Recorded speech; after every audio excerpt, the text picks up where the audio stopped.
Hello, ladies and gentlemen. Nejigar presents Caleb M's School of the Harlem Renaissance. Today we'll be talking about Langston Hughes, but before that, I'll be having an intro sequence that I have in all of my videos. And I had debated not having it, but decided it would be a good way to get people's attention. So stay tuned. And every single day, a part of my soul is fading.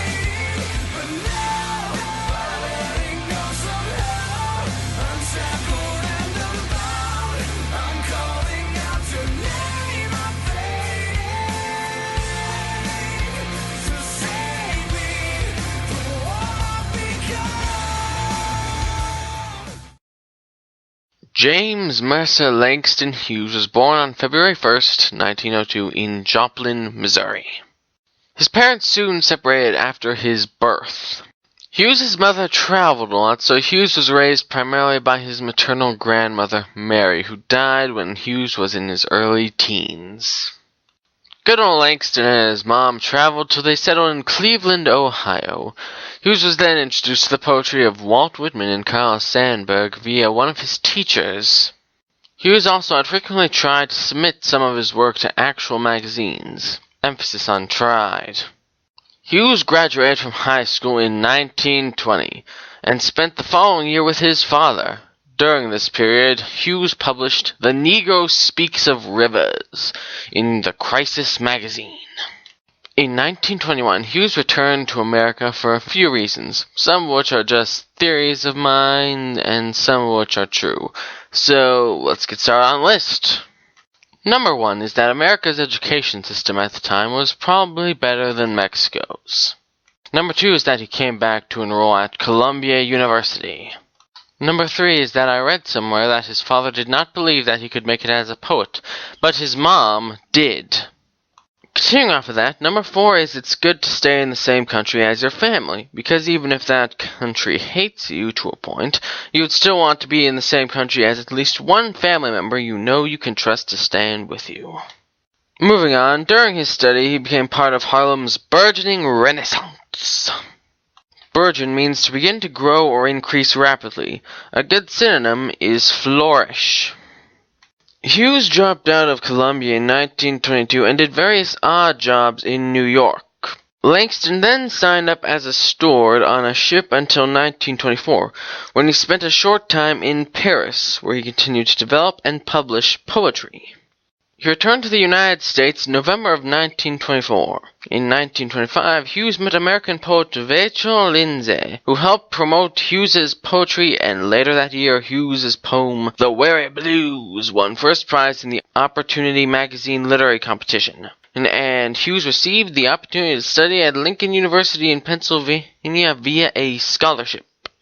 While studying, Hughes was met by Carl von Vechten, who helped him publish his first book, The Weary Blues, which was published by Knopf in 1926. This book helped set up his style and use of black themes and heritage. Later, in 1927, he published a second volume of poetry known as Fine Clothes to the Jews. In 1929, Hughes published his first novel, Not Without Laughter. In the 1930s, he traveled around the USSU, Japan, and Haiti, writing poetry, and in 1934, he published his first collection of short stories titled The Way of White Folks. Tell the press, that sounds racist. He had also been a war correspondent in the Spanish Civil War. In 1940, an autobiography of his life until age 28, known as The Big C, was published. Hughes later created a comic character for the Chicago Defender known as Jesse B. Semple, or Simple for short. This character acted as an everyman for the Negro and was often used in many of Hughes's books and plays. In the 40s, Hughes assisted in the lyrics for a Broadway play known as Street Scene. He also taught creative writing at Atlanta University, and personally I would like to take a class or lecture from this guy because he's a pretty big writer. In 1949, he published another anthology known as The Poetry of the Negro.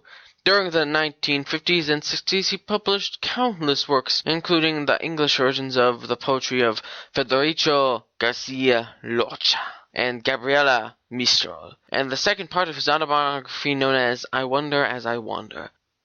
Langston Hughes died of prostate cancer on May 22, 1967. His ashes are interred underneath the entrance of the Arthur Schomburg Center. The spot has a line from Hughes's poem, "The Negro Speaks of the River."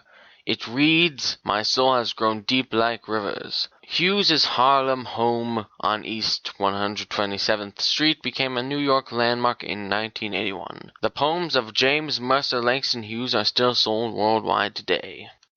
I chose this poet because we had looked over some of his work in class and I found some of it interesting. Though I can't remember, but in class is when I decided that he would be my author. I also should give the favorite quote of his that I found on biography.com, and I'll explain why I chose this one, or like this one anyways. Hold fast to dreams, for if dreams die, life is a broken winged bird that cannot fly. I like this quote because I can relate to it, and I understand it, because I know the feeling. I personally feel that without my dreams, I would be almost nothing, though I constantly come up with arguments against it. A bird without wings cannot live. I'm sorry if this video droned on a bit, I do that sometimes, except this time was a long biography. My name is Nejigara, signing off.